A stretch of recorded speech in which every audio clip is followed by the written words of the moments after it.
halos 3 lamesa yung kailangan para malagay lahat yung mga inihanda nila para sa atin.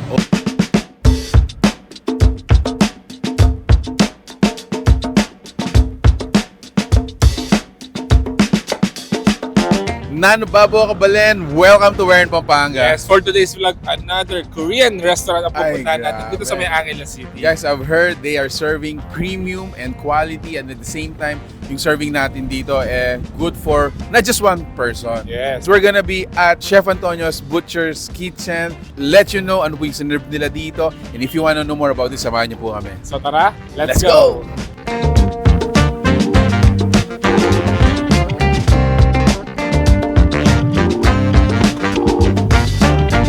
Before that, I want to tour you to the place. This is a dining area.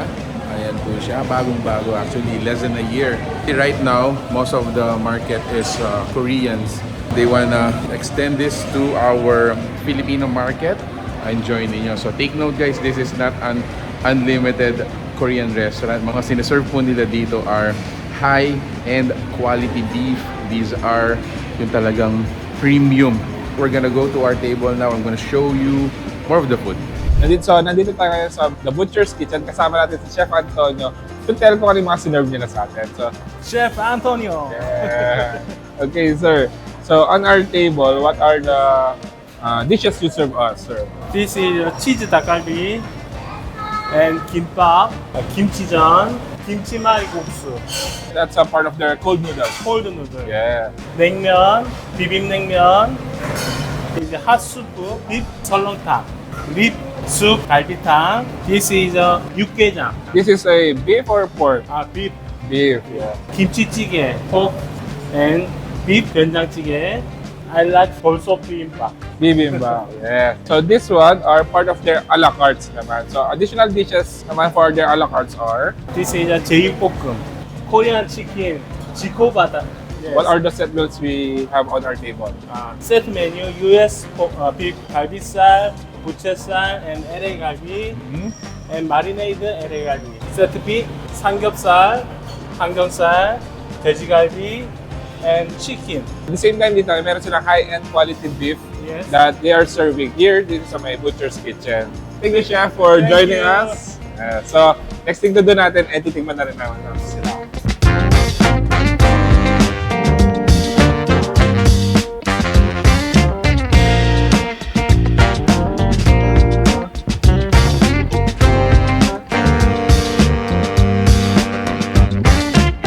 Alright, so ayun guys, update. This is our table. Still, so much. Grabe, thanks so much Butcher's Kitchen. Such a generous host.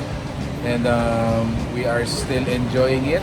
Pa-comment naman guys kung kasama namin tayo dito. Ano yung natikuhan nyo? Gusto nyo kainin guys? Please comment it. Alright, more? Yes, so kain pa tayo.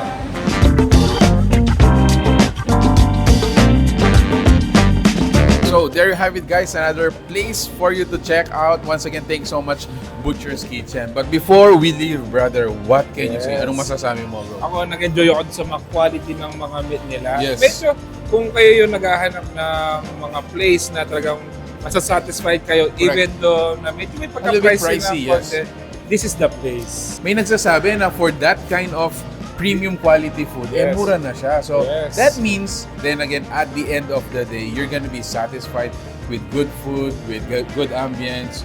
You know, Yes. quality is even better. Kumbaga, sulit na rin. Correct. Sulit na rin siya. Correct. So, kung kayo naghahanap ng puntahan dito sa May Angela City, so visit nyo lang si Chef Antonio's Butcher's Kitchen, located lang dito sa may Top G Building, Fil-Am Friendship Highway, and they're open from 10 a.m. up to 5 a.m. the next day. Yes. All right. So there you have it, guys. If you like the food you saw in this video, we liked it, bro. Yes, absolutely. Please give it a thumbs up, share it with your friends, and we hope to see you on the next one. So that's it. Thank you for watching We're in Pampanga. Until our next discovery, Peace out. Bye, guys.